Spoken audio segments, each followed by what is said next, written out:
नमस्कार, वंदे मातरम प्यारे साथियों।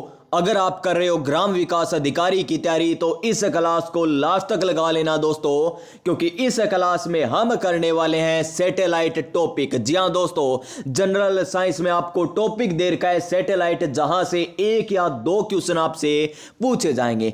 कल की क्लास में हमने दूरसंचार टॉपिक किया था, जिसमें आपको मैंने बताया था किस प्रकार संचार के माध्यम हम पढ़े थे। संचार के माध्यम हमने पढ़े थे ना, तार वाले माध्यम पढ़े, बेतार वाले माध्यम पढ़े। तार वाले माध्यम में हमने ट्विस्टेड पेयर केबल के बारे में, कोएक्सियल केबल के बारे में, प्रकाशिक तंतु के बारे में हमने पढ़ा।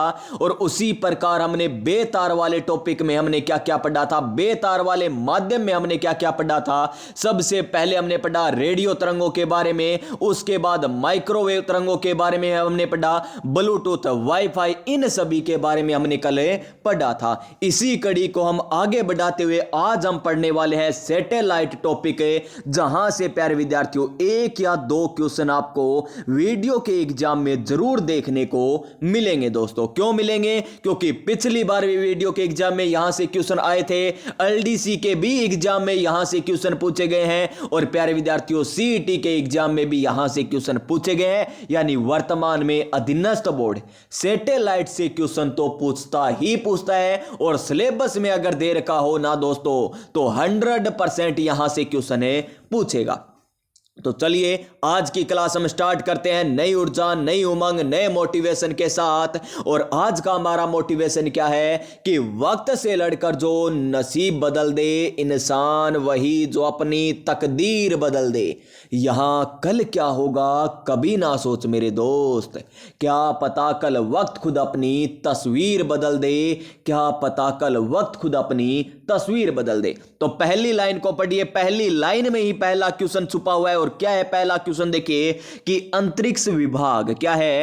अंतरिक्ष विभाग भारत सरकार का एक क्या है, विभाग है, जिसे भारतीय अंतरिक्ष कार्यक्रम को क्या करने के लिए, क्रियान्वित करने के लिए बनाया गया है। अब एग्जामिनर क्वेश्चन पूछेगा आपसे, पहला ही क्वेश्चन पहली लाइन से पूछेगा कि भारतीय अंतरिक्ष कार्यक्रम को क्रियान्वित करने के लिए कौन से विभाग की स्थापना भारत सरकार के द्वारा की गई है? तो अंतरिक्ष विभाग की स्थापना की गई है। किसकी स्थापना? अंतरिक्ष विभाग का गठन किया गया। यानी पहली लाइन से ही पहला क्वेश्चन आपसे पूछ सकता है एग्जामिनर। उसके बाद देखिए क्या कह रहा है यहां पर, अंतरिक्ष विज्ञान और अंतरिक्ष प्रौद्योगिकी के उपयोग को संवर्धित तथा विकसित करने के उद्देश्य से अंतरिक्ष विभाग ने निम्न कार्यक्रम बनाए हैं। यानी अब देखिए अंतरिक्ष विभाग का गठन किया गया, किसके द्वारा गठन किया गया? भारत सरकार के द्वारा गठन किया गया। क्यों किया गया दोस्तों? क्योंकि अंतरिक्ष कार्यक्रम को क्या करना है, इसे क्रियान्वित करना है। और यह क्रियान्वित किस प्रकार करेगा, यानी अंतरिक्ष विज्ञान को विकास किस प्रकार करेगा, किस प्रकार इसको संवर्धित करेगा, तो नए नए कार्यक्रम बनाने पड़ेंगे ना। तो इसके द्वारा अंतरिक्ष विभाग के द्वारा नए नए क्या किए गए हैं, कार्यक्रम बनाए गए हैं। नए नए क्या किए गए हैं, कार्यक्रम बनाए गए हैं। पहला कार्यक्रम देखिए, उपग्रह प्रमोचन के लिए, उपग्रह प्रमोचन के लिए स्वदेशी क्षमता वाला परमोचक रॉकेट कार्यक्रम। जी हां दोस्तों, बड़ा इंपॉर्टेंट है ये पहला ही पॉइंट है, बड़ा इंपॉर्टेंट है। सर क्या सारे इंपॉर्टेंट है क्या? जी हां दोस्तों, सारे के सारे पॉइंट इंपॉर्टेंट है, क्योंकि अधीनस्थ बोर्ड वर्तमान में डीपली तो नहीं पूछ रहा ना क्वेश्चन। आपने पटवार के एग्जाम में देखा होगा, पशु परीक्षक के एग्जाम में, जेल प्रेरी के एग्जाम में देखा होगा आपने, और 4th ग्रेड के एग्जाम में देखा होगा। हालांकि कुछ शिफ्टों में 4th ग्रेड में अच्छे लेवल के क्वेश्चन आए, क्या पता वो वीडियो के एग्जाम में अच्छा पेपर बना दे। तो हमें ऊपर लेवल से, बीच लेवल से और नीचे लेवल से, यानी मॉडरेट, टफ, सब कुछ पढ़ना है ताकि हमारा सिलेक्शन हो सके। 4th ग्रेड में तो आपका सिलेक्शन पक्का है, अब हमें तो वीडियो लगना है दोस्तों। तो 2 नंबर पॉइंट देखिए, दूरसंचार, प्रसारण, मौसम विज्ञान और शिक्षा का विकास आदि के लिए कौन सा कार्यक्रम चलाया गया? इनसेट कार्यक्रम चलाया गया। किसके द्वारा चलाया गया ये कार्यक्रम? ये चलाया गया है अंतरिक्ष विभाग के द्वारा। किसके द्वारा चलाया गया? ये चलाया गया अंतरिक्ष विभाग के द्वारा। ये कार्यक्रम चलाया गया कौन सा? इनसेट कार्यक्रम। किसके विकास के लिए? ये दूरसंचार, प्रसारण, मौसम विज्ञान और शिक्षा का विकास आदि के लिए इनसेट कार्यक्रम चलाया गया। अब एग्जामिनर ऐसे ही पूछेगा कि इनसेट कार्यक्रम का संबंध किससे है? दूरसंचार, प्रसारण, मौसम विज्ञान से, या फिर प्यारे विद्यार्थियों अदर आपको ऑप्शन दे देगा, कह देगा कि कृषि उद्योग को बढ़ावा देने के लिए, या कह देगा कि मरीजों की देखभाल के लिए कार्यक्रम चलाया गया, यानी इस प्रकार ऑप्शन मिलेंगे आपको। तो आपको अच्छे तरीके से करना है। उसके बाद देखिए अंतरिक्ष विभाग के द्वारा और कौन सा चलाया गया, एक कार्यक्रम चलाया गया सुदूर संवेदन कार्यक्रम। कौन सा कार्यक्रम, सुदूर संवेदन कार्यक्रम भी अंतरिक्ष विभाग के द्वारा चलाया गया। और एक कार्यक्रम चलाया गया कौन सा हमारा, ये देखिए, राष्ट्र के विकास के लिए अंतरिक्ष विज्ञान और प्रौद्योगिकी के उपयोग के सभी लाभान्वित करने के लिए इनमें से अनुसंधान एवं विकास कार्यक्रम भी चलाएगा। किसके द्वारा, अंतरिक्ष विभाग के द्वारा। गठन किसके द्वारा होता है, भारत सरकार के द्वारा इसका गठन किया जाता है। हालांकि दोस्तों ये टॉपिक क्या है, केवल और टॉपिक रटने वाला है, इसमें कोई समझने वाला पॉइंट तो है नहीं, रटने वाला टॉपिक है। इसीलिए आपको YouTube पर प्यारे विद्यार्थियों इसकी क्लास न के बराबर देखने को मिलेगी। और मिलेगी ना तो आपको प्यारे विद्यार्थियों थ्योरी वाली क्लास नहीं, क्वेश्चन वाली क्लास आपको देखने को मिलेगी। और यहां पर आपको थ्योरी वाली क्लास करवाई जा रही है। अब देखिए जहां से क्वेश्चन एग्जामिनर पूछेगा वो क्वेश्चन आ चुका है हमारी स्क्रीन पर, भारतीय अंतरिक्ष कार्यक्रम। जी हां दोस्तों, भारतीय अंतरिक्ष कार्यक्रम को हम पढ़ने जा रहे हैं। तो देखिए क्या है भारतीय अंतरिक्ष कार्यक्रम। भारतीय अंतरिक्ष कार्यक्रम को मुख्य रूप से इसरो के तहत, किसके तहत है, इसरो के तहत विभिन्न केंद्रों या इकाइयों के माध्यम से निष्पादित किया जाता है। और भारतीय अंतरिक्ष अनुसंधान संगठन यानी इसरो भारत की अंतरिक्ष एजेंसी है। अब एग्जामिनर दो क्वेश्चन आपसे पूछ सकता है। क्या पूछ सकता है, यहां पर दो तीन क्वेश्चन पूछ सकता है। क्या क्या पूछ सकता है, नंबर एक क्वेश्चन क्या बनेगा, पहला क्वेश्चन है कि भारतीय अंतरिक्ष कार्यक्रम को मुख्य रूप से किसके द्वारा निष्पादित किया जाता है। भारतीय अंतरिक्ष कार्यक्रम को मुख्य रूप से किसके द्वारा निष्पादित किया जाता है। तो इसका राइट आंसर क्या हो जाएगा, इसरो हो जाएगा। क्या हो जाएगा, इसरो हो जाएगा। क्वेश्चन नंबर 2 बनेगा, इस इसरो का प्यारे विद्यार्थियों फुल फॉर्म भारतीय अंतरिक्ष अनुसंधान संस्थान। क्या हो जाएगा, भारतीय अंतरिक्ष अनुसंधान संस्थान, इसकी क्या हो जाएगी, फुल फॉर्म हो जाएगी। और आपसे पूछेगा नंबर 3 क्वेश्चन है कि भारत की अंतरिक्ष एजेंसी का नाम क्या है। भारत की अंतरिक्ष एजेंसी का नाम क्या है। हालांकि आपको इजी क्वेश्चन लग रहे होंगे, धीरे धीरे आगे चलिए आपको सारे क्वेश्चन मिलेंगे देखने को लिए। तो देखिए भारत की अंतरिक्ष एजेंसी कौन सी हो जाएगी, हमारी इसरो हो जाएगी। कौन सी, इसरो, जिसका पूरा नाम क्या है, भारतीय अंतरिक्ष अनुसंधान संस्थान। क्या है, भारतीय अंतरिक्ष अनुसंधान संगठन क्या हो जाएगा, इसका पूरा नाम हो जाएगा। अब देखिए इसरो का गठन किस प्रकार होता है, मोस्ट इंपॉर्टेंट। देखिए 1962, सबसे पहले याद रखना है 1962। क्या सर इसरो का गठन 1962 में, एक बार रुकिए दोस्तों, धीरे धीरे हम आगे बढ़ेंगे। देखिए 1962 में भारत सरकार द्वारा, ये क्वेश्चन हालांकि बिल्कुल आसान है लेकिन एग्जाम में आ जाए ना यही किसके द्वारा गठन, तो ये हम नहीं कर पाएंगे। क्यों, क्योंकि एग्जाम हॉल में हमारे दिमाग में प्रेशर ही अलग होता है। देखिए भारत सरकार द्वारा डॉक्टर विक्रम साराभाई की अध्यक्षता में, किनकी अध्यक्षता में, डॉक्टर विक्रम साराभाई की अध्यक्षता में भारतीय राष्ट्रीय अंतरिक्ष अनुसंधान समिति यानी INCOSPAR का गठन किया गया। किसका गठन किया गया है, INCOSPAR का गठन किया, यानी भारतीय राष्ट्रीय अंतरिक्ष अनुसंधान समिति का गठन किया गया। अब देखिए एग्जामिनर क्वेश्चन किस प्रकार पूछेगा, देखिए साथ के साथ मैं आपको थ्योरी भी करा रहा हूं, क्वेश्चन किस प्रकार पूछेगा ये भी बता रहा हूं। अब क्वेश्चन, पहला क्वेश्चन आपसे एग्जामिनर पूछेगा कि भारतीय राष्ट्रीय अंतरिक्ष अनुसंधान समिति का गठन किसकी अध्यक्षता में किया गया था, किसकी अध्यक्षता में किया गया, पहला क्वेश्चन। दूसरा क्वेश्चन, भारतीय राष्ट्रीय अंतरिक्ष अनुसंधान समिति का गठन कब किया गया था, नंबर 2 क्वेश्चन। नंबर 3 क्वेश्चन, भारतीय राष्ट्रीय अंतरिक्ष अनुसंधान समिति का गठन किसके द्वारा किया गया, किसके द्वारा किया गया, 3 नंबर क्वेश्चन बन गए ना, 3 क्वेश्चन। नंबर 4 क्वेश्चन क्या पूछेगा आपसे, नंबर 4 क्वेश्चन, नंबर 4 पूछेगा इसकी फुल फॉर्म, किसकी, इनकोस्पर की इसकी फुल फॉर्म पूछेगा। तो INCOSPAR की फुल फॉर्म हो जाएगी भारतीय राष्ट्रीय अंतरिक्ष अनुसंधान समिति इसकी फुल फॉर्म हो जाएगी। यानी यहां पर हमने 4 क्वेश्चन किए, ऊपर भी क्वेश्चन करके आ चुके हैं। नेक्स्ट पर चलिए जहां से क्वेश्चन और पूछेगा एग्जामिनर। देखिए 15 अगस्त 1959 सबसे इंपॉर्टेंट, अब तक की सबसे इंपॉर्टेंट ये सन आ चुकी है आपकी स्क्रीन पर। 15 अगस्त 1959 नहीं, सॉरी दोस्तों 69, क्या है 69 हमें दे रखा है, मैंने 59 बोल दिया था शायद।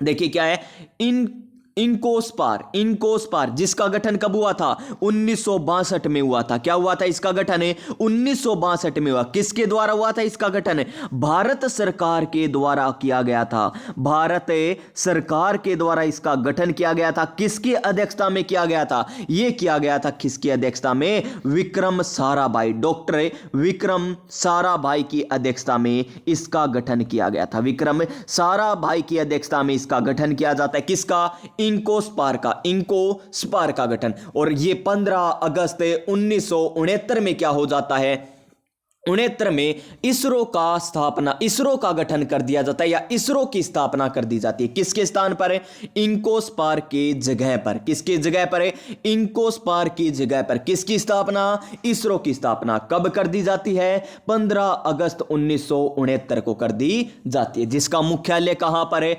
बेंगलुरु में इसका मुख्यालय स्थित है। और विक्रम साराभाई इसरो के क्या बनते हैं, प्रथम अध्यक्ष बनते हैं। और विक्रम साराभाई को भारतीय अंतरिक्ष कार्यक्रम का पिता भी कहा जाता है। भारतीय अंतरिक्ष कार्यक्रम का पिता किसे कहा जाता है, विक्रम साराभाई को कहा जाता है। और इसके वर्तमान में अध्यक्ष एस सोमनाथ है क्या, नहीं दोस्तों, वर्तमान में कौन हो जाएंगे, वी नारायणन हो जाएंगे। कौन हो जाएंगे, वी नारायणन इसके वर्तमान में अध्यक्ष हो जाएंगे। एस सोमनाथ की जगह वर्तमान में कौन, वी नारायणन इसके अध्यक्ष हो जाएंगे।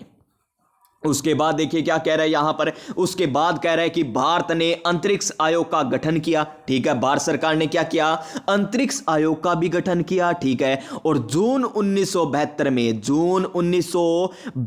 में अंतरिक्ष विभाग की स्थापना करे और अंतरिक्ष स्थापना की। ठीक है, और सितंबर 1972 में इसरो को क्या कर दिया, अंतरिक्ष विभाग के अधीन कर दिया। चलिए इसको हम समझते हैं, यहां पर क्या समझते हैं, यहां पर समझते हैं दोस्तों क्या कह रहा है ये। देखिए सबसे पहले हमने बात की 1962 की। 1962 में क्या होता है, 1962 में किसकी स्थापना, इनकोस्पार की स्थापना होती है। किसकी स्थापना होती है, इनकोस्पार की स्थापना होती है 1962 में। किसके द्वारा इसकी स्थापना होती है, भारत सरकार के द्वारा इसकी स्थापना होती है। भारत सरकार के द्वारा इसकी स्थापना होती है। इसका अध्यक्ष किसे बनाया गया था, इसका अध्यक्ष बनाया गया था डॉक्टर विक्रम साराभाई को। किसको, डॉक्टर विक्रम साराभाई को इसका अध्यक्ष बनाया गया था। ठीक है जी, फिर आती है 15 अगस्त। क्या आती है, 15 अगस्त आती है। 15 अगस्त 1969 में क्या कर दिया जाता है,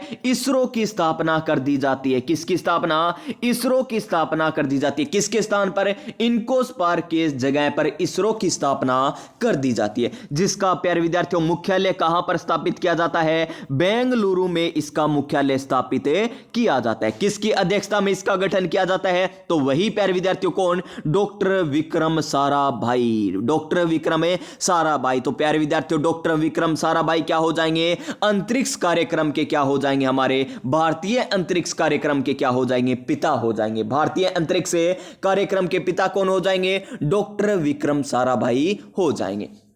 उसके बाद देखिए, उसके बाद आता है क्या, जून। क्या आता है, जून 1972 आता है। जून 1972 में क्या होता है, अंतरिक्ष विभाग की स्थापना की जाती है। किसकी स्थापना की जाती है, अंतरिक्ष विभाग की स्थापना की जाती है। अंतरिक्ष विभाग की स्थापना की जाती है। और दोस्तों फिर सितंबर, कब की बात कह रहा है ये, फिर कह रहा है कि सितंबर 1972 में, सितंबर 1972 में क्या कर दिया जाता है, सितंबर 1972 में अंतरिक्ष विभाग के अधीन किसको कर दिया जाता है, इसरो को। इसरो को क्या कर दिया जाता है, अंतरिक्ष विभाग के क्या कर दिया जाता है, अधीन कर दिया जाता है। अंतरिक्ष विभाग के अधीन कर दिया जाता है। अब तक ये बातें हमने पढ़ी है दोस्तों, यही बातें पढ़ी है ना, और इसका स्क्रीनशॉट आप लेना चाहो तो ले लीजिए दोस्तों। इतनी बातें अब तक हम पढ़ चुके हैं अच्छे तरीके से।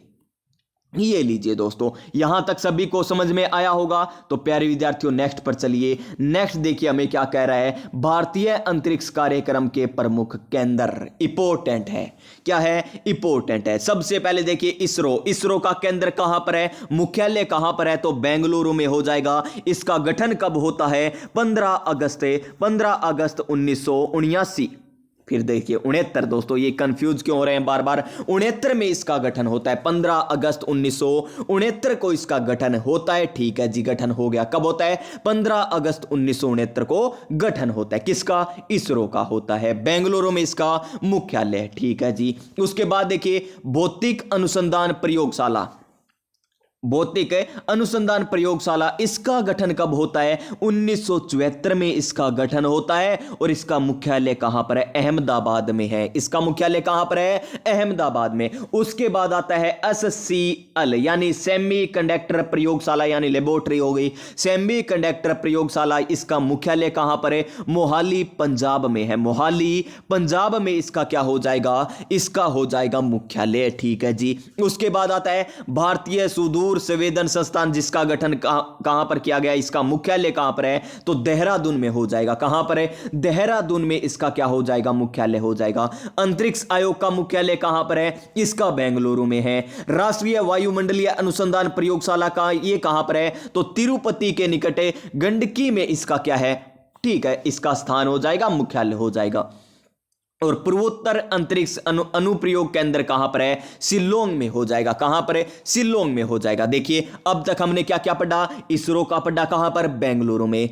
PRL बोले तो फिजिकल रिसर्च लेबोरेटरी यानी भौतिक अनुसंधान प्रयोगशाला, अहमदाबाद गुजरात में 1974 में इसकी स्थापना होती है। सेमी कंडक्टर प्रयोगशाला की स्थापना मोहाली पंजाब में होती है। भारतीय सुदूर संवेदन संस्थान का मुख्यालय कहां पर, देहरादून में है। अंतरिक्ष आयोग का गठन बेंगलुरु में किया जाता है। और राष्ट्रीय वायुमंडलीय अनुसंधान प्रयोगशाला कहां पर है, तो तिरुपति के निकट है। और पूर्वोत्तर अंतरिक्ष अनुप्रयोग केंद्र कहां पर है, शिलोंग में है। ठीक है ना। उसके बाद हमें नोट लगाकर कुछ बातें दे रखी है, ये बातें बड़ी इंपॉर्टेंट है। तो देखिए इसरो की गतिविधियों को अध्यक्ष द्वारा निर्देशित किया जाता है। बिल्कुल कॉमन सी बात है, इसरो की जो गतिविधियां होंगी किसके द्वारा निर्देशित किया जाएगा, अध्यक्ष के द्वारा। वर्तमान में इसरो के अध्यक्ष कौन है, वी नारायणन है। इसरो का गठन कब होता है, 15 अगस्त 1969 को होता है। 1969 को होता है। ठीक है, अब की बार तो सही बोला है ना। ठीक है दोस्तों। और प्यारे विद्यार्थियों, इसरो का अध्यक्ष क्या होता है, अंतरिक्ष विभाग का सचिव। और अंतरिक्ष आयोग का भी क्या होता है, अध्यक्ष होता है। अब आपसे एग्जामिनर पूछ ले कि अंतरिक्ष आयोग का वर्तमान में अध्यक्ष कौन है, अंतरिक्ष विभाग का वर्तमान में सचिव कौन है, तो कौन हो जाएंगे, वी नारायणन हो जाएंगे। कौन हो जाएंगे, वी नारायणन। उसके बाद जो नेक्स्ट पॉइंट है ना, इतने स्टार लगा लीजिए क्योंकि वर्तमान में करंट से संबंधित है, तो क्वेश्चन पूछेगा एग्जामिनर। तो देखिए क्या है, भारत के दूसरे अंतरिक्ष स्टेशन की आधारशिला हाल ही में हमारे देश के प्रधानमंत्री श्री नरेंद्र मोदी जी के द्वारा तमिलनाडु के थथुक्कुडी, कहां पर है, थथुक्कुडी जिले में स्थित कुलशेखरपट्टनम में रखी है। इंपॉर्टेंट क्वेश्चन है, क्वेश्चन बनेगा क्या, तो देखिए भारत के दूसरे अंतरिक्ष स्टेशन की आधारशिला कहां पर रखी गई, तो तमिलनाडु में रखी गई। जिला पूछे तो थथुक्कुडी आ जाएगा, स्थान पूछे तो कुलशेखरपट्टनम आ जाएगा। किसके द्वारा आधारशिला रखी गई, तो PM नरेंद्र मोदी जी के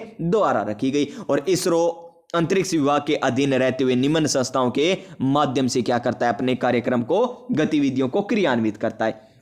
अब देखिए इसरो अंतरिक्ष विभाग के अधीन कब आया था, ये अभी आपको बताया कब आया था, तो सितंबर, कब आया था, सितंबर 1972 को आया था। सितंबर 1972 को आया था दोस्तों। और अंतरिक्ष क्या देखे दोस्तों, अंतरिक्ष आयोग की स्थापना कब होती है, अंतरिक्ष आयोग की स्थापना होती है जून 1972 में। मैं बार बार आपको सन क्यों याद करवा रहा हूं, ताकि आपको भी याद हो जाए दोस्तों। और 15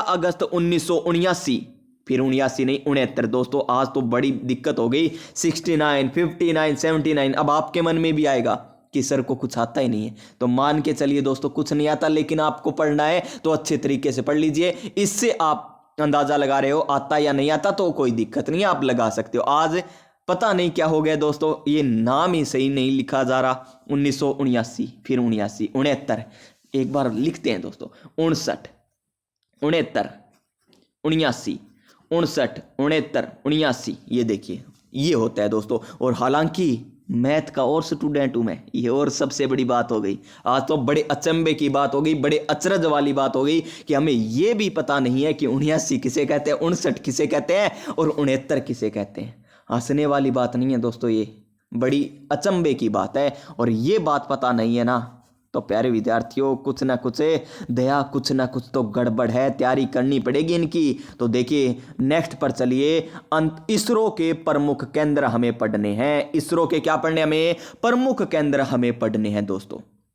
अभी हम पढ़ कर आए थे इसरो का, बेंगलोर में पढ़ कर आए थे ना दोस्तों। आप सभी को याद है भौतिक अनुसंधान प्रयोगशाला का कहां पर किया गया था, यह भी हम पढ़ कर आए हैं। और सुदूर संवेदन कहां पर है, देहरादून में, यह भी हम पढ़ कर आए हैं। और प्यारे विद्यार्थियों हमने यह भी पढ़ा था, कौन सा, हमने पढ़ा था एक मोहाली पंजाब वाला, मोहाली पंजाब वाला भी पढ़ा था, SEL का भी हमने पढ़ा था। ठीक है, ये आप सभी को याद होगा दोस्तों। उसके बाद देखिए अब हम पढ़ते हैं इसरो के प्रमुख केंद्र। तो देखिए सबसे पहले विक्रम साराभाई अंतरिक्ष केंद्र। क्वेश्चन पूछेगा एग्जामिनर कि विक्रम साराभाई अंतरिक्ष केंद्र का मुख्यालय कहां पर है, ये कहां पर स्थित है, ये क्वेश्चन पूछेगा। तो कहां पर हो जाएगा, तिरुवनंतपुरम केरल में हो जाएगा। तिरुवनंतपुरम केरल में ये स्थित है। क्या स्थित है, कौन सा केंद्र स्थित है, विक्रम साराभाई अंतरिक्ष केंद्र। क्या पूछेगा एग्जामिनर कि विक्रम साराभाई अंतरिक्ष केंद्र कहां पर स्थित है, तो तिरुवनंतपुरम केरल में स्थित है। ये क्या कार्य करता है, ये करता है दोस्तों, यहां क्या होता है, परमोचन यान तैयार किए जाते हैं। क्या तैयार किए जाते हैं, परमोचन यान तैयार किए जाते हैं। कहां पर किए जाते हैं, तो विक्रम साराभाई अंतरिक्ष केंद्र में किए जाते हैं। कहां पर है ये केंद्र, तिरुवनंतपुरम केरल में स्थित है। उसके बाद देखिए इसरो उपग्रह केंद्र। इसरो उपग्रह केंद्र कहां पर है, ये है बेंगलुरु में। कहां पर है, बेंगलुरु में स्थित है दोस्तों। और ये क्या करता है, उपग्रह का क्या करेगा, डिजाइन विकसित किया जाता है। यहां पर क्या किया जाता है, उपग्रह होते हैं जो सैटेलाइट होते हैं, उनका क्या किया जाता है, डिजाइन विकसित किया जाता है। क्वेश्चन बने इस प्रकार कि सैटेलाइट का डिजाइन कहां पर विकसित किया जाता है, तो इसरो उपग्रह केंद्र में किया जाता है। कहां पर है ये केंद्र, बेंगलुरु में स्थित है। और विक्रम साराभाई अंतरिक्ष केंद्र कहां पर है, तिरुवनंतपुरम केरल में स्थित है। क्या करता है वो, ये करता है प्रमोचन यान तैयार करता है। क्या करता है, प्रमोचन यान तैयार करता है। सबसे इंपॉर्टेंट, सबसे ज्यादा क्वेश्चन जो पूछा जाता है, सतीश धवन अंतरिक्ष केंद्र। क्या पूछा जाता है, सतीश धवन अंतरिक्ष केंद्र हमें पूछा जाता है। कहां पर है ये है श्रीहरिकोटा आंध्र प्रदेश में। कहां पर है, श्रीहरिकोटा आंध्र प्रदेश में स्थित है। क्या करता है ये इसरो का प्रमुख क्या है, प्रमोचन केंद्र है। ठीक है, यहां से उपग्रह और प्रेक्षण यानों का एकीकरण और प्रक्षेपण किया जाता है। यहां से क्या किया जाएगा, उपग्रहों और प्रेक्षण यानों का क्या किया जाएगा, प्रक्षेपण किया जाता है। और अंतरिक्ष अनुप्रयोग केंद्र कहां पर है, अहमदाबाद में स्थित है। कहां पर है, अहमदाबाद में स्थित है। और ये तो अभी हम पढ़कर आए थे दोस्तों, ये क्या है, राष्ट्रीय सुदूर संवेदन केंद्र कहां पर है, हैदराबाद में स्थित है। कहां पर है, हैदराबाद में स्थित है। ठीक है जी। और ये देखिए मुख्य नियंत्रण सुविधा की बात करें तो ये हासन कर्नाटक व भोपाल मध्य प्रदेश में स्थित है। और ये क्या करेगा, नाम से ही पता चल रहा है, क्या पता चल रहा है, नियंत्रण, यानी मुख्य नियंत्रण है। तो क्या करेगा, नियंत्रण रखेगा, निगरानी रखेगा। किस पर है, इसरो के सभी उपग्रहों पर है। नियंत्रण और निगरानी रखने का कार्य किसका है, मुख्य नियंत्रण सुविधा यानी MCF का है। और सह मानव अंतरिक्ष उड़ान केंद्र कहां पर है, बेंगलुरु में स्थित है। और यह भारतीय मानव अंतरिक्ष उड़ान कार्यक्रम का क्या करता है, समन्वय करता है दोस्तों। ठीक है। और ISRO in serial system unit कहां पर, तिरुवनंतपुरम केरल में स्थित है। ठीक है जी। और विक्रम साराभाई केंद्र भी तिरुवनंतपुरम केरल में स्थित है। इसरो नोदन कॉम्प्लेक्स, ये देखिए शुरू वाले तो क्या आ गए दोस्तों, अगर एग्जामिनर ऊपर से क्वेश्चन पूछे तो शुरू वाले आ गए। उसके बाद पेपर मॉडरेट पूछे तो 20 वाले आ गए। अगर पेपर टफ बनेगा तो क्वेश्चन इस प्रकार आएगा, इसरो नोदन कॉम्प्लेक्स कहां पर स्थित है। आ गया ना टफ क्वेश्चन, ये हर बच्चे को पता नहीं है। इसरो नोदन कॉम्प्लेक्स कहां पर स्थित है, तो ये महेंद्रगिरी में स्थित है। कहां पर है, महेंद्रगिरी में स्थित है। और इसी प्रकार आपसे पूछे एग्जामिनर क्या, इसरो टेलीमेंट्री ट्रैकिंग और कमांड नेटवर्क कहां पर स्थित है, तो बेंगलुरु में स्थित है। कहां पर है, बेंगलुरु में स्थित है, हो जाएगा। और लिक्विड प्रोपल्शन सिस्टम सेंटर यानी द्रव नोदन प्रणाली के अंदर यानी LPSC कहां पर है, तो ये तिरुवनंतपुरम केरल में हो जाएगा स्थित। अब तक जितनी भी बातें पढ़ी है ना, एक बार आप फटाफट, क्या है दोस्तों, एक बार फटाफट रिवीजन कर लीजिए ताकि आपको कोई दिक्कत ना आए, याद भी हो जाए। सबसे पहले देखिए भारतीय अंतरिक्ष, फटाफट देखेंगे। भारतीय अंतरिक्ष कार्यक्रम मुख्य रूप से किसके अधीन का, किसके द्वारा निष्पादित किया जाता है भारतीय अंतरिक्ष कार्यक्रम, तो इसरो के द्वारा। इसरो का गठन कब होता है दोस्तों, इसरो का गठन होता है 15 अगस्त 1969 को इसका गठन होता है। किसके द्वारा होता है गठन, यह भी आपको पता है। किसकी पहले इसका नाम क्या था दोस्तों, पहले प्यारे विद्यार्थियों इसकी जगह इसका नाम था क्या, इनकोस्पार इसका नाम था, जिसका गठन 1962 में भारत सरकार के द्वारा डॉक्टर विक्रम साराभाई की अध्यक्षता में किया गया था। ठीक है जी, इतना हमें याद हो गया। इसका मुख्यालय कहां पर रखा गया, इसका मुख्यालय प्यारे विद्यार्थियों कहां पर रखा गया, बेंगलुरु में स्थित है। उसके बाद मैंने आपको बताया भारत सरकार के द्वारा अंतरिक्ष आयोग का भी गठन किया गया और जून 1972 में अंतरिक्ष विभाग की स्थापना की जाती है और सितंबर 1972 में इसरो को अंतरिक्ष विभाग के क्या कर दिया जाता है, अधीन कर दिया जाता है। डॉक्टर विक्रम साराभाई को भारतीय अंतरिक्ष कार्यक्रम का क्या कहा जाता है, पिता भी कहा जाता है। इसरो के वर्तमान में अध्यक्ष कौन है, वी नारायणन हो जाएंगे। उसके बाद भारतीय अंतरिक्ष कार्यक्रम के प्रमुख केंद्रों की बात की, इसरो का प्रमुख केंद्र बेंगलुरु में है। PRL बोले तो फिजिकल, यानी फिजिकल, पी का फिजिकल हो गया, रिसर्च और लेबोरेटरी यानी भारत भौतिक अनुसंधान प्रयोगशाला अहमदाबाद में स्थित है 1974 में जिसकी स्थापना होती है।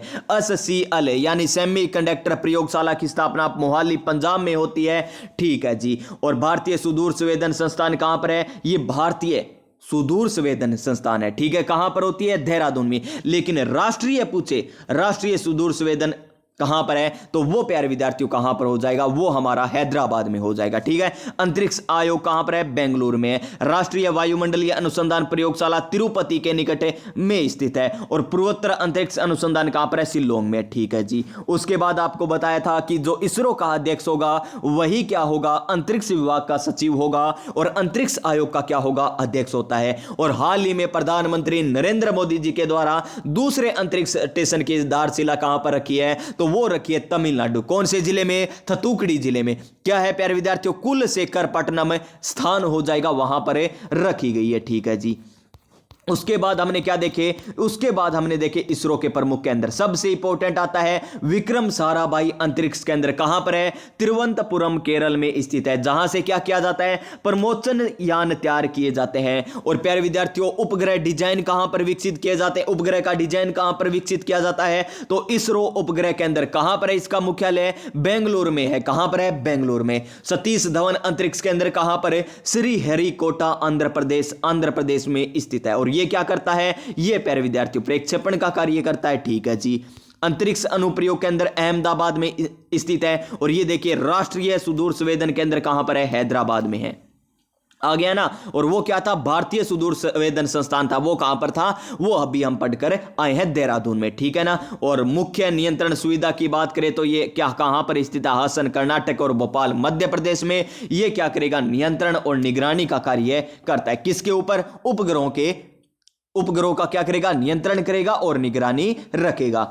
सह मानव अंतरिक्ष उड़ान केंद्र कहां पर है, बेंगलुरु में स्थित है। और इसरो इनर्शियल सिस्टम यूनिट कहां पर है, तिरुवनंतपुरम केरल में स्थित है। इसरो नोदन कॉम्प्लेक्स महेंद्रगिरी में स्थित है। और इसरो टेलीमेट्री ट्रैकिंग और कमांड नेटवर्क कहां पर है, बेंगलुरु में स्थित है। उसके बाद यहां पर द्रव नोदन प्रणाली की बात करें तो ये कहां पर है, तिरुवनंतपुरम केरल में स्थित है। इतना अब तक हमने पढ़ा है। अगर आपको इतना समझ में आया है, इतना आपने अच्छे तरीके से पढ़ लिया ना, तो दोस्तों एक क्वेश्चन आपका अच्छे तरीके से तैयार हो चुका है। अब आता है हमारा 2 नंबर क्वेश्चन जो सैटेलाइट से पूछा जाएगा, क्योंकि आपसे 5 नंबर के क्या पूछे जाएंगे, इलेक्ट्रॉनिक दूरसंचार और सैटेलाइट। लगभग 5, कम से कम कह रहा हूं मैं 5 नंबर के आएंगे, कम से कम। ज्यादा से ज्यादा कितनी है, टोटल 10 अंक की साइंस है, जिसमें से 5 अंक के कम से कम ये आएंगे, दूरसंचार, सैटेलाइट और इलेक्ट्रॉनिक से क्वेश्चन पूछे जाएंगे। उसके बाद आता है हमारा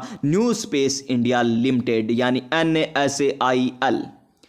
न्यू स्पेस इंडिया लिमिटेड। और ये क्या है दोस्तों, इसरो की वाणिज्य शाखा है। अब क्वेश्चन बनेगा, क्या बनेगा, पहला ही क्वेश्चन यहां से क्वेश्चन बनेगा कि इसरो की वाणिज्य शाखा कौन सी है, कौन सी हो जाएगी, NSIL बोले तो न्यू स्पेस इंडिया लिमिटेड इसकी फुल फॉर्म हो जाएगी। इसका प्रारंभ कब किया गया था, इसको प्रारंभ किया गया था मार्च 2019 में। मार्च 2019 में इसका क्या किया गया था, प्रारंभ किया गया था। और इसरो का गठन कब होता है, 15 अगस्त 1979 को, नहीं 69 को होता है, 1969 को होता है दोस्तों। फिर देखिए विजन, इसका उद्देश्य क्या था, इसका क्या उद्देश्य था, तो देखिए वैश्विक ग्राहकों को भारतीय अंतरिक्ष कार्यक्रम से निकलने वाले उत्पाद और सेवाएं प्रदान करना, इसका विजन था। इसके कार्य क्या क्या हैं, तो देख लीजिए इसके कार्य क्या क्या हैं। इसके कार्य हैं दोस्तों, उद्योगों के माध्यम से ध्रुवीय उपग्रह प्रेक्षण यानी PSLV, polar state launch vehicle, ये होते हैं पोलर सैटेलाइट लॉन्च व्हीकल, इसकी फुल फॉर्म हो जाएगी। और लघु उपग्रह प्रक्षेपण यान का उत्पादन करना इसका कार्य था। किसका कार्य है ये दोस्तों, न्यू इंडिया लिमिटेड, किसका है ये हो जाएगा दोस्तों, किसका, न्यू स्पेस इंडिया लिमिटेड का ये कार्य हो जाएगा। और क्या कार्य, देखिए अंतरिक्ष आधारित सेवाओं का उत्पादन करना और विपणन, जिसमें लॉन्च सेवाएं, ट्रांसपोर्टर लेजिंग, रिमोट सेंसिंग, अंतरिक्ष आधारित अनुप्रयोग आदि शामिल करना हो जाएगा। उपयोगकर्ता की आवश्यकता अनुसार उपग्रहों का निर्माण करना भी इसका कार्य हो जाएगा, ठीक है। और अन्य देशों के उपग्रह अंतरिक्ष में स्थापित करना भी इसका कार्य, किसका है ये कार्य, ये हो जाएगा न्यू स्पेस इंडिया लिमिटेड का, जो कब प्रारंभ होता है, मार्च 2019 में प्रारंभ होता है। उसके बाद उपग्रह व उनकी कक्षाएं, अब बात करेंगे सैटेलाइट और यहां पर ऑर्बिट की यानी कक्षाओं की बात करने वाले। उपग्रह वह पिंड, उपग्रह वह पिंड है, क्या है, वह पिंड है जो किसी बड़े खगोलीय पिंड जैसे पृथ्वी के चारों ओर एक निश्चित कक्षा में घूमता है। उपग्रह क्या करता है, एक निश्चित कक्षा में घूमता है। और उपग्रह कितने प्रकार के हो सकते हैं, 2 प्रकार के हो सकते हैं। जैसे एक तो पृथ्वी के चारों ओर चक्कर लगाता है, कौन लगाता है, उपग्रह चक्कर कौन लगाता है पृथ्वी के चारों ओर, चंद्रमा लगाता है। क्या चंद्रमा ने मानव ने बनाया, नहीं, मानव ने नहीं बनाया, तो ये क्या हो जाएगा, प्राकृतिक उपग्रह हो जाएगा। और कुछ उपग्रह होते हैं जो मानव के द्वारा छोड़े जाते हैं, जो पृथ्वी के चारों ओर क्या करते हैं, एक निश्चित कक्षा में चक्कर लगाते हैं, यानी मानव के द्वारा बनाए गए, यानी वो क्या हो जाएंगे, कृत्रिम उपग्रह हो जाएंगे। यानी ये 2 प्रकार के उपग्रह होते हैं, एक तो प्राकृतिक और एक कृत्रिम। प्राकृतिक कौन सा हो जाएगा, चंद्रमा, और कृत्रिम वो हो जाएंगे जो मानव के द्वारा बनाए जाते हैं, जैसे GSAT आ गया, कौन सा, GSAT आ चुका है। उसके बाद देखिए उसके और उपग्रह पता चल गया ना क्या होता है उपग्रह। उपग्रह क्या करता है दोस्तों, पृथ्वी के चारों ओर एक निश्चित कक्षा में घूमता है, ठीक है। नेक्स्ट देखिए क्या कह रहा है यहां पर कह रहा है, अब हम बात करेंगे, देखिए कक्षा पृथ्वी या अन्य आकाशीय पिंड के चारों ओर एक नियमित तथा दोहराए जाने वाले पथ होती है, जिसमें कोई आकाशीय पिंड या मानव निर्मित उपग्रह क्या करता है, आकाशीय पिंड का चक्कर लगाता है, ठीक है। अब आती है कक्षाएं, क्या आती है, अब हम बात करेंगे कक्षाएं से। जो पहले जो वीडियो का एग्जाम हुआ था, वीडियो मेंस का जो एग्जाम हुआ था 2022 में जो एग्जाम हुआ था, वहां एक क्वेश्चन पूछा गया था, और इतना लाजवाब क्वेश्चन पूछा गया, लगभग किसी को नहीं आया था, इस प्रकार का क्वेश्चन था। क्या आया था, वो आया था, तब मैं बता दूंगा, जब आएगा तब बता दूंगा। लेकिन पूछा क्या गया था, ऊंचाई पूछी गई थी कक्षा की। तो देख लीजिए ये क्या कह रहा है, निम्न भू कक्षा लो अर्थ ऑर्बिट LEO। अब एग्जामिनर पूछेगा LEO की ऊंचाई पृथ्वी सतह से कितनी है। क्या सर ऐसे क्वेश्चन आएंगे? जी हां दोस्तों, वीडियो मेंस 2022 में क्वेश्चन आया था इसी प्रकार। पृथ्वी के सबसे पास होता है, ठीक है। पृथ्वी की सतह से 160 से लेकर 2000 किलोमीटर की ऊंचाई पर यह स्थित होता है। क्या स्थित होता है, लो अर्थ ऑर्बिट, यानी निम्न भू कक्षा। क्वेश्चन बनेगा कि निम्न भू कक्षा पृथ्वी की सतह से कितनी ऊंचाई पर स्थित है, तो 160 किलोमीटर से लेकर 2000 किलोमीटर। फिर देखिए ध्रुवों से गुजरने के कारण ध्रुवीय कक्षा भी इसे कहते हैं। क्या कहते हैं इसे, ध्रुवीय कक्षा भी इसे कहा जाता है। इन उपग्रहों का परिक्रमण, यानी इस कक्षा में जो उपग्रह होंगे ना, उसका परिक्रमण काल कितना होता है, 80 से लेकर 130 मिनट होता है। इसलिए इस कक्षा में स्थित उपग्रह 24 घंटे की अवधि में एक से अधिक चक्कर लगा सकता है। यानी क्वेश्चन बनेगा इस प्रकार कि कौन सी कक्षा में स्थित उपग्रह 24 घंटे में एक से अधिक चक्कर लगा सकता है। 24 घंटे में एक से अधिक चक्कर लगा सकता है तो लो अर्थ ऑर्बिट में स्थित उपग्रह लगा सकता है। लो ऑर्बिट अर्थ को क्या कहा जाता है? लो अर्थ ऑर्बिट को क्या कहा जाता है? और भी इसे ध्रुवीय कक्षा भी कहा जाता है। और पृथ्वी सतह से कितनी ऊंचाई पर है? 160 से 2000 किलोमीटर की ऊंचाई पर यह स्थित होता है, पृथ्वी के सबसे पास में स्थित होता है। उसके बाद देखिए क्या कह रहा है, उसके बाद आती है नेक्स्ट से पहले यहां पर देख लीजिए इसका उपयोग मुख्य रूप से सुदूर संवेदन, मैपिंग, उच्च रेजुलेशन इमेजिंग, निगरानी अभियानों, परीक्षण उपग्रहों और साउंडिंग रॉकेट आदि हेतु किया जाता है। उदाहरण के लिए हम बात करें RISAT और क्रोस्टा सेट आ जाएगा। ये क्या है? सैटेलाइट है। ये क्या है? सैटेलाइट जो यहां पर छोड़े गए। मैपिंग क्वेश्चन बनेगा, मैपिंग के लिए उपग्रह कौन से कक्षा में स्थापित किए जाते हैं? तो LEO में, लो अर्थ ऑर्बिट में स्थापित किए जाते हैं और इसे ध्रुवीय कक्षा भी कहा जाता है। 160 किलोमीटर से लेकर कितनी 2000 किलोमीटर तक इसकी ऊंचाई होती है। ठीक है, उसके बाद आता है मध्य भू कक्षा यानी मिडल अर्थ ऑर्बिट। यह क्या होती है? निम्न भू कक्षा व भूतुल्यकाली कक्षा के मध्य अवस्थित होती है और इसमें मुख्यतः 20,200 किलोमीटर की ऊंचाई पर का उपयोग किया जाता है। इस कक्षा में उपग्रह का परिक्रमण काल 2 से 24 घंटे तक होता है। 2 से 24 घंटे तक इसका होता है। इसका उपयोग मुख्यतः नौवाहन उपग्रह हेतु किया जाता है। अब क्वेश्चन क्या पूछेगा एग्जामिनर कि जीपीएस, ये देखिए जीपीएस है ना, जीपीएस कौन सी कक्षा में स्थापित किया जाता है? जीपीएस कौन सी कक्षा में स्थापित किया गया? लो अर्थ ऑर्बिट में, मिडल अर्थ ऑर्बिट में या भूतुल्यकाली कक्षा में? तो कहां पर प्यारे विद्यार्थियों ये आ जाएगा मध्य भू कक्षा में जीपीएस स्थापित किया गया है। ठीक है ना, कितनी ऊंचाई पर होता है? 20,200 किलोमीटर की ऊंचाई पर होता है। उसके बाद आता है हमारा भूतुल्यकालिक कक्षा। ये पूछा गया था एग्जाम में, वीडियो के एग्जाम में यही पूछा गया था ना, या तो भूतुल्यकालिक पूछा गया था या पूछा गया था भू स्थितिक कक्षा। इन दोनों में से एक था। और ये देखिए पृथ्वी से लगभग 35,786 किलोमीटर की ऊंचाई पर स्थित है, दीर्घवृत्ताकार कक्षा है। लगा लीजिए स्टार, इसको भी स्टार लगा लीजिए। 35,786 किलोमीटर ऊंचाई, दीर्घवृत्ताकार कक्षा है। इसका आवर्तकाल 24 घंटा होता है, लगभग 24 घंटा होता है और इसका उपयोग मुख्यतः संचार उपग्रहों हेतु किया जाता है। कौन सी कक्षा का उपयोग संचार उपग्रह हेतु किया जाता है? तो भूतुल्यकालिक कक्षा का उपयोग किया जाता है। जीपीएस के लिए मिडल अर्थ ऑर्बिट का उपयोग किया जाता है ना, ये हमने पढ़ा है दोस्तों। उसके बाद देखिए क्या दे रखा में, भू स्थितिक कक्षा दे रखी, इसकी भी ऊंचाई लगभग इतनी होती है, लेकिन ये क्या होती है? भूमध्य रेखा से ऊपर होती है। ठीक, अर्थात इस कक्षा का पृथ्वी से भूमध्य रेखा पर झुकाव शून्य होता है। इस कक्षा का पृथ्वी से भूमध्य रेखा पर झुकाव शून्य होता है, अर्थात ये भूमध्य रेखीय तल की क्या होती है? समांतर। एक एक लाइन इंपॉर्टेंट है इस पैराग्राफ की। सबसे पहले कितनी ऊंचाई पर स्थित होता है? 35,786 किलोमीटर की ऊंचाई पर भूमध्य रेखा से ऊपर होता है और अर्थात इस कक्षा का पृथ्वी से भूमध्य रेखा पर झुकाव कितना होता है? शून्य होता है। अर्थात यह क्या करेगा? भूमध्य रेखीय तल के क्या हो जाएगा? समांतर होता है।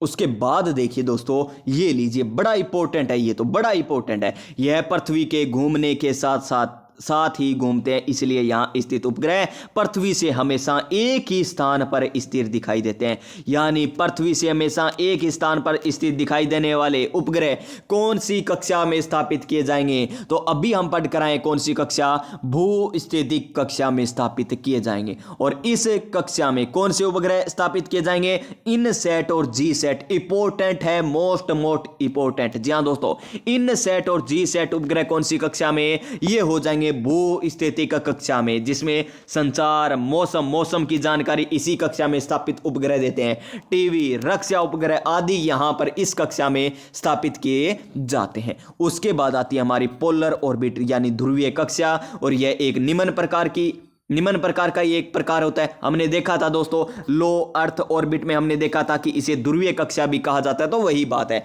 सुदूर संवेदी उपग्रह, जासूसी और निगरानी उपग्रह यहां पर स्थापित किए जाते हैं। जलवायु परिवर्तन का अध्ययन करना है तो उसके लिए जो उपग्रह छोड़े जाएंगे वो ध्रुवीय कक्षा में या फिर कह दीजिए लो अर्थ ऑर्बिट में स्थापित किए जाएंगे। कहां पर? लो ऑर्बिट में स्थापित किए जाएंगे। उसके बाद देखिए यहां पर फिर आती है हमारी सूर्य तुल्य कालिक कक्षा, SAO, सूर्य तुल्य कालिक कक्षा आती है। सूर्य तुल्य कालिक कक्षा आती है। इसमें क्या होता है? स्थित उपग्रह सदैव सूर्य के प्रकाश का सामना करते हैं। सूर्य के प्रकाश का क्या करेंगे? सामना करेंगे। अब क्वेश्चन क्या बनेगा? कौन सी कक्षा में स्थापित उपग्रह सदैव सूर्य के प्रकाश का सामना करते हैं? तो सूर्य तुल्य कालिक कक्षा वाले करते हैं, ठीक है ना। इस कक्षा में उपग्रह कक्षा का झुकाव सूर्य के सापेक्ष स्थिर रहता है। सूर्य के सापेक्ष स्थिर कौन सी कक्षा का रहेगा? उपग्रह में स्थित है तो वो आ जाएंगे सूर्य तुल्य कालिक कक्षा वाले आ जाएंगे उपग्रह। ये हर दिन पृथ्वी के एक हिस्से को एक ही समय पर स्कैन करते हैं और उन सुदूर संवेदी उपग्रहों के लिए उपयोगी जो दृश्य और अवरक्त प्रकाश का प्रयोग करते हुए पृथ्वी की सतह पर क्या करते हैं? इमेजिंग करते हैं, ठीक है जी। उसके बाद आता है भू स्थिर स्थानांतरण कक्षा। क्या आती है? भू स्थिर स्थानांतरण कक्षा आती है। और यह कक्षा क्या है दोस्तों? यह कक्षा भू स्थिर और भू तुल्यकालिक अथवा भू तुल्यकालिक कक्षा से लगभग 200 किलोमीटर नीचे स्थित होता है। यह एक अंतरिम कक्षा है जिसका उपयोग उपग्रह को GEO या GSO तक पहुंचाने के लिए किया जाता है। प्रारंभ में संचार उपग्रह को इसी कक्षा में प्रक्षेपित किया जाता है, तत्पश्चात उसे भू स्थिर कक्षा में स्थानांतरित किया जाता है। यानी भू स्थिर कक्षा में अगर किसी उपग्रह को भेजना है ना तो पहले कहां पर भेजेंगे? भू स्थिर स्थानांतरण कक्षा में भेजेंगे, ठीक है। उसके बाद क्या करेंगे? उसके बाद उस उपग्रह को कहां पर प्रक्षेपित किया जाएगा? भू स्थिर कक्षा में प्रक्षेपित किया जाएगा। उसके बाद कौन सा आता है हमारा? उसके बाद आता है कबरगाह कक्षा। कबर नाम से पता चल रहा है, कबरगाह आ गया। यानी इसमें क्या होगा? जो अंतरिक्ष का मलबा होगा, अंतरिक्ष का जो कचरा होगा उसके लिए स्थित होगा, इसके लिए होगा ये। तो देखिए इसे क्या कहते हैं? जंक या डिस्पोजल कक्षा भी कहते हैं। 36,050 किलोमीटर की ऊंचाई पर अवस्थित होता है, जो भूतुल्यकालिक कक्षा से लगभग 300 किलोमीटर ऊंचा होता है। पता चल गया। इसका उपयोग अंतरिक्ष कचरे की समस्या के निस्तारण हेतु किया जाता है। निष्क्रिय उपग्रहों को इस कक्षा में स्थानांतरित कर दिया जाता है। उपग्रह के ईंधन का अंतिम भाग इसी स्थानांतरण के लिए उपयोग में किया जाता है। यह है दोस्तों क्या कक्षाएं। सबसे पहले हमने क्या देखा आज दोस्तों? सबसे पहले दोबारा देखिए, फिर से रिवीजन। अब देखिए मात्र और मात्र फटाफट हमें देखना है। सबसे पहले हमने देखा 1962 में भारत सरकार के द्वारा क्या किया गया था? डॉक्टर विक्रम साराभाई की अध्यक्षता में इनकोस्पार की स्थापना की जाती है, यानी भारतीय राष्ट्रीय अंतरिक्ष अनुसंधान समिति। और इसी की जगह ये तो आ गया कौन सा? इनकोस्पार। इसकी जगह पर फिर किसकी स्थापना कर दी जाती है? 15 अगस्त 1969 को 15 अगस्त 1969 को किसकी स्थापना कर दी जाती है? इसकी जगह इसरो की स्थापना कर दी जाती है, जिसका मुख्यालय कहां पर है? बेंगलुरु में। प्रथम अध्यक्ष कौन बने? डॉक्टर विक्रम साराभाई बने थे। इसी कारण प्यारे विद्यार्थियों देखिए भारतीय अंतरिक्ष कार्यक्रम का पिता किन्हें कहा जाता है? डॉक्टर विक्रम साराभाई को कहा जाता है। वर्तमान में अध्यक्ष कौन है? वी नारायणन हो जाएंगे।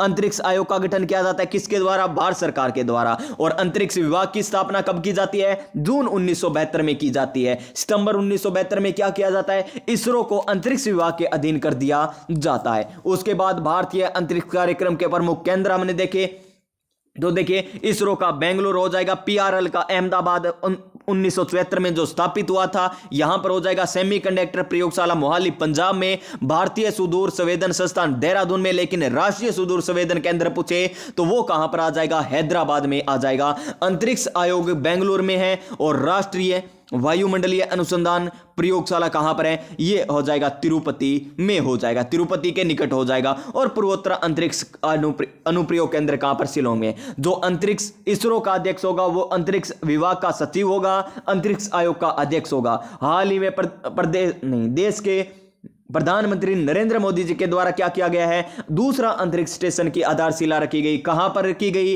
थथुकड़ी में रखी गई। स्थान पूछे तो कुलशेखरपट्टनम। कहां पर है ये? तमिलनाडु में स्थित है, ठीक है जी।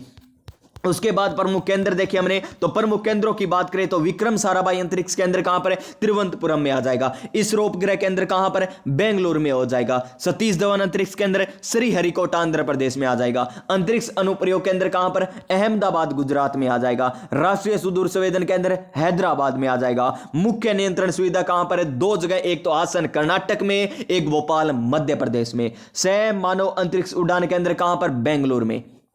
उसके बाद ISRO initial system unity Thiruvananthapuram Kerala में स्थित है। इसरो नोर्दर्न कॉम्प्लेक्स महेंद्रगिरी में स्थित है, ठीक है। ISRO telemetry tracking and command network Bangalore में स्थित है। और हम बात करें ध्रुव नोदर प्रणाली केंद्र यानी LPSC तिरुवनंतपुरम केरल में स्थित है, ठीक है जी। उसके बाद हमने किसकी बात की? न्यू स्पेस इंडिया लिमिटेड की बात की, जो क्या है? इसरो की एक वाणिज्य शाखा।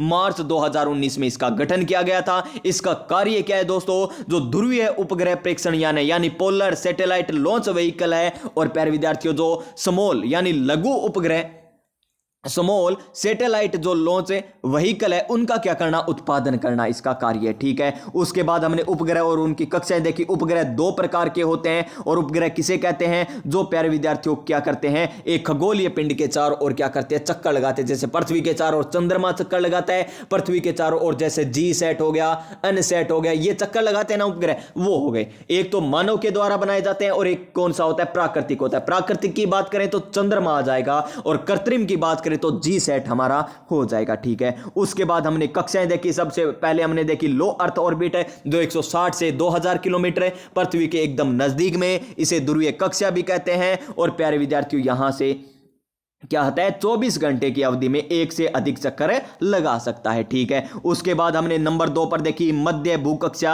यहां पर मिडल अर्थ ऑर्बिट की बात की, जो प्यारे विद्यार्थियों क्या यहां पर नो वहन उपग्रह स्थापित किए जाते हैं, जहां पर 20,200 किलोमीटर की ऊंचाई पर स्थित होता है। भूतुल्यकालिक कक्षा की बात करें 35,786 किलोमीटर की ऊंचाई पर स्थित होता है। यहां संचार उपग्रह स्थापित किए जाते हैं। भूस्थितिक कक्षा की बात करें तो यह भी 35,786 किलोमीटर की ऊंचाई पर होता है। लेकिन इस कक्षा का झुकाव, इस कक्षा का पृथ्वी से भूमध्य रेखा पर झुकाव कितना होता है? 0 होता है। अर्थात ये क्या करेगा? भूमध्य रेखीय तल के क्या हो जाएगा? समांतर होती है। ये कक्षा क्या होती है? भूमध्य रेखीय तल के क्या होती है? समांतर होती है। इसके अंदर इनसैट और G-सैट उपग्रह स्थापित किए जाते हैं। इसी कक्षा में मौसम की कोई जानकारी लेनी है तो वो उपग्रह स्थापित किए जाएंगे। संचार से संबंधित है, रक्षा उपग्रह से संबंधित कोई जानकारी लेनी है तो वो उपग्रह कहां पर स्थापित किए जाएंगे? यहीं पर स्थापित किए जाएंगे। ध्रुवीय कक्षा आपको बता ही दिया दोस्तों, ये किसके अंतर्गत आता है? लो अर्थ ऑर्बिट के अंतर्गत आता है।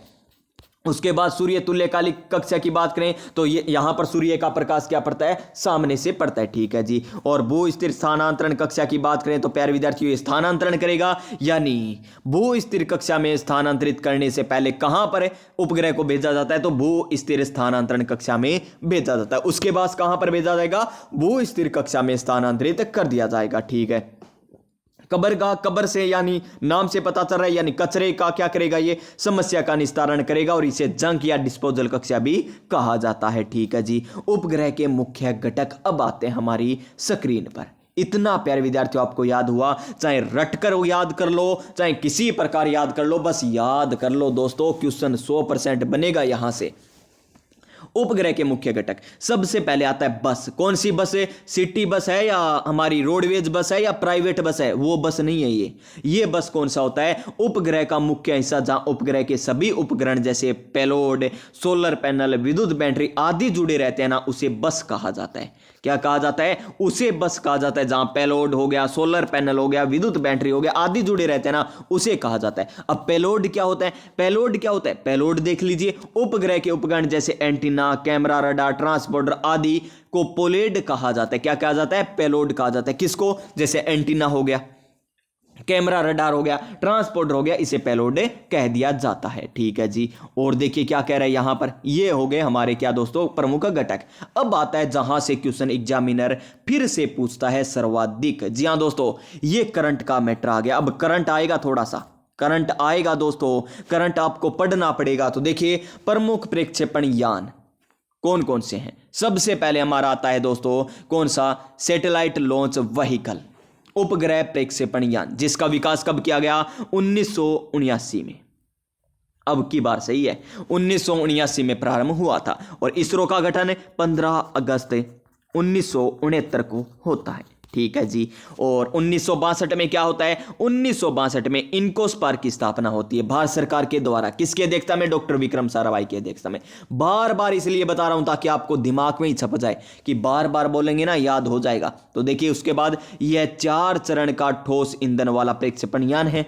यह 40 केजी तक पेलोड को पृथ्वी की निम्न भूकक्षा यानी लो अर्थ ऑर्बिट में स्थापित करने में सक्षम था। ठीक है। रोहिणी सीरीज के उपग्रह इसके माध्यम से प्रक्षेपित किए गए। अब क्वेश्चन बनेगा कि रोहिणी सीरीज के उपग्रह किसके माध्यम से प्रक्षेपित किए गए थे? तो सैटेलाइट लॉन्च व्हीकल से किए गए, जिसका प्रारंभ कब हुआ था? 1979 में हुआ था। उसके बाद आता है हमारा दोस्तों संवर्धित उपग्रह प्रक्षेपण यान। संवर्धित है उपग्रह प्रक्षेपण यान, और यह 5 चरणों वाला यान है। और अभी जो हम पढ़ कर आए वो कितने चरणों वाला था? 4 चरणों वाला था। कितने? ये तो 4 चरणों वाला था। और अब जो पढ़ेंगे हम संवर्धित उपग्रह प्रक्षेपण यान, ये 5 चरणों वाला क्या हो जाएगा? यान हो जाएगा। इसके द्वारा भी क्या किया जाएगा? ठोस ईंधन का प्रयोग किया जाता है। इसमें भी क्या किया जाता है? ठोस ईंधन का प्रयोग किया जाता है। और इस यान द्वारा 1994 में क्या किया गया?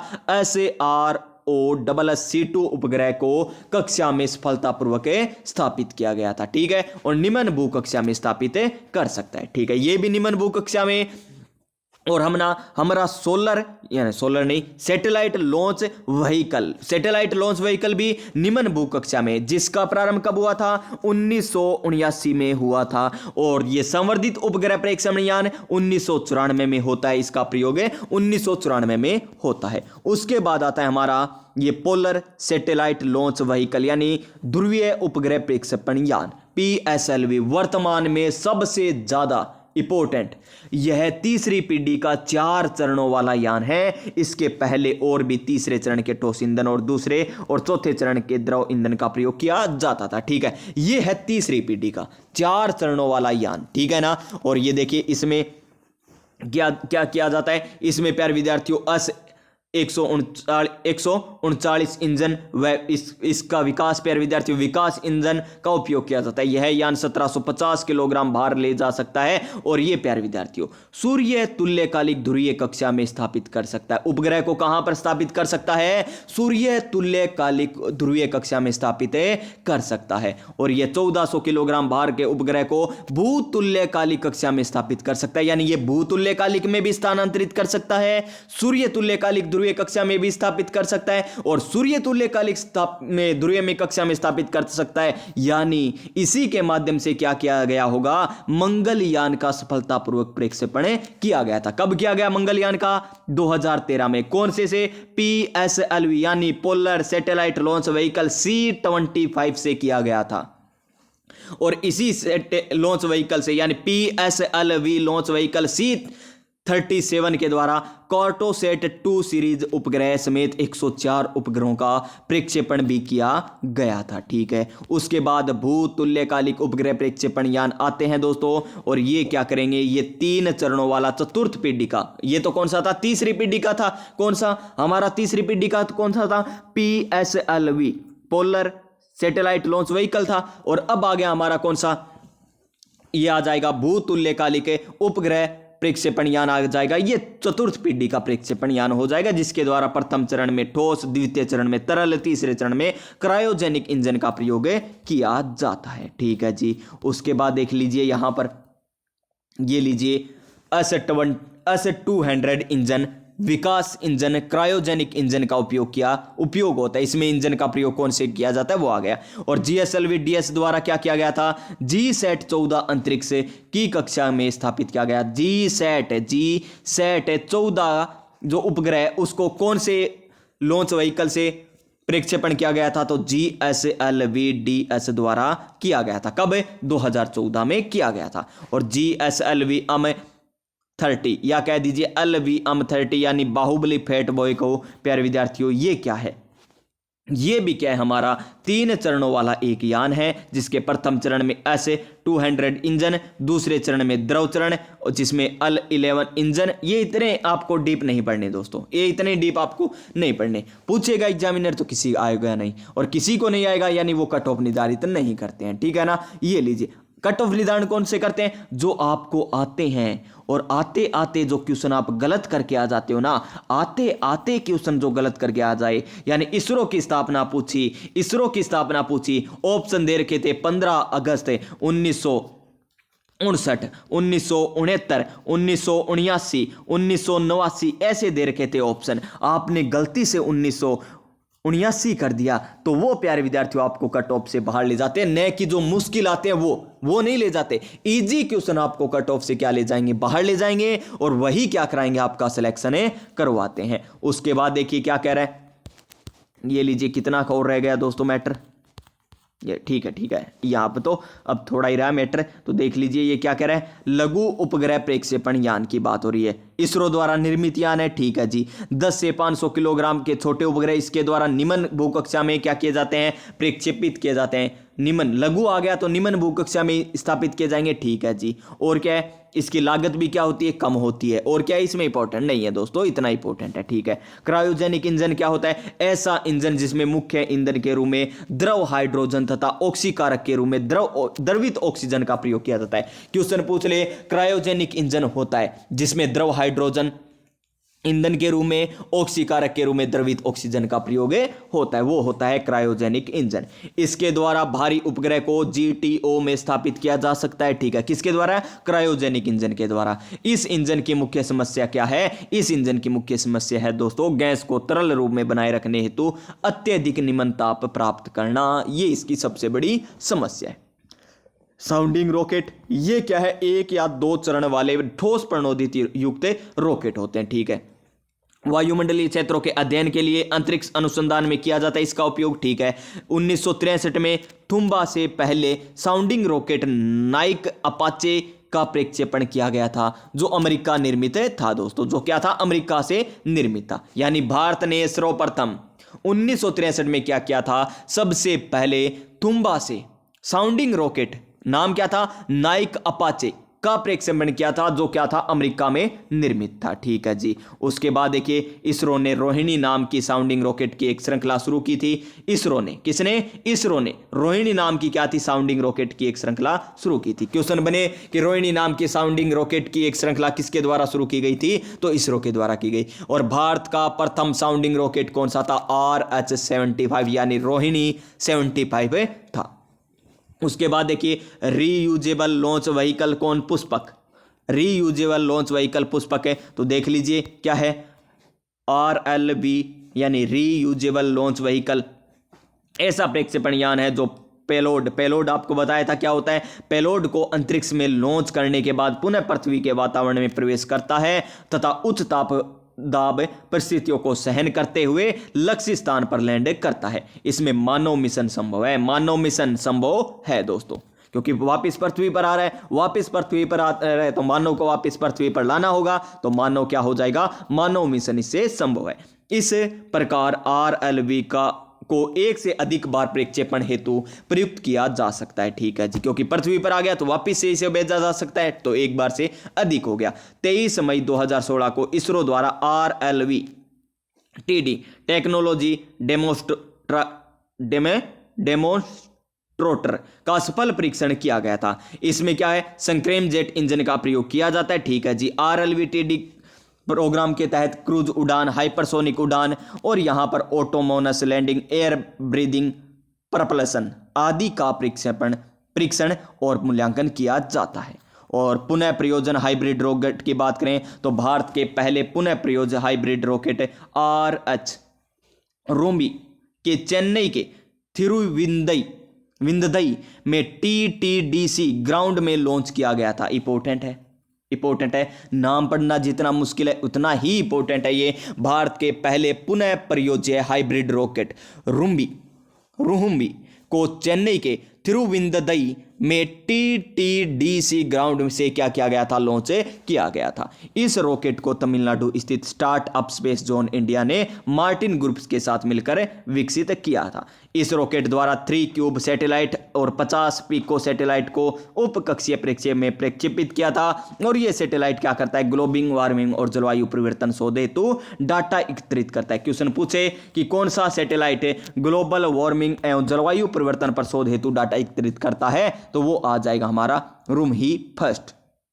तो ये था दोस्तों आज की क्लास का, क्या कह दीजिए, मैटर कह दीजिए या कुछ भी कह दीजिए, आज का हमारा ये था जो हमने पढ़ा है। कल हमने दूरसंचार पढ़ा था, इससे पहले हमने दूरसंचार पढ़ा था दोस्तों, जिसमें आपको बताया था संचार किस माध्यम से होता है, तार वाले माध्यम बताए, बेतार वाले बताए, उसके बाद आपको मोबाइल, ब्लूटूथ, वाईफाई यानी वायरलेस फिडिलिटी के बारे में बताया था, और ये आपको प्रकाशिक तंतु के बारे में बताया था, कोएक्सियल केबल के बारे में बताया था, और प्यारे विद्यार्थियों ट्विस्टेड पेयर केबल के बारे में भी बताया था आपको। और आज हमने प्यारे विद्यार्थियों क्या पढ़ा है, सैटेलाइटों के बारे में पढ़ा है, सैटेलाइट के बारे में पढ़ा है। और एक क्लास और आने वाली अब दोस्तों, अंतिम क्लास होगी, अंतिम क्लास हमारी जो रहने वाली है, देख लीजिए हमने कहाँ तक कर लिए, 74 नंबर पेज तक कर लिए। अब 75 नंबर पॉइंट से हम स्टार्ट करेंगे। सुदूर संवेदन संचार उपग्रह या नौवहन उपग्रह किसे कहते हैं, ये देखिए भारतीय क्षेत्रीय नौवहन, यहां पर चंद्रयान 2 के बारे में पढ़ेंगे, यानी इंपॉर्टेंट है।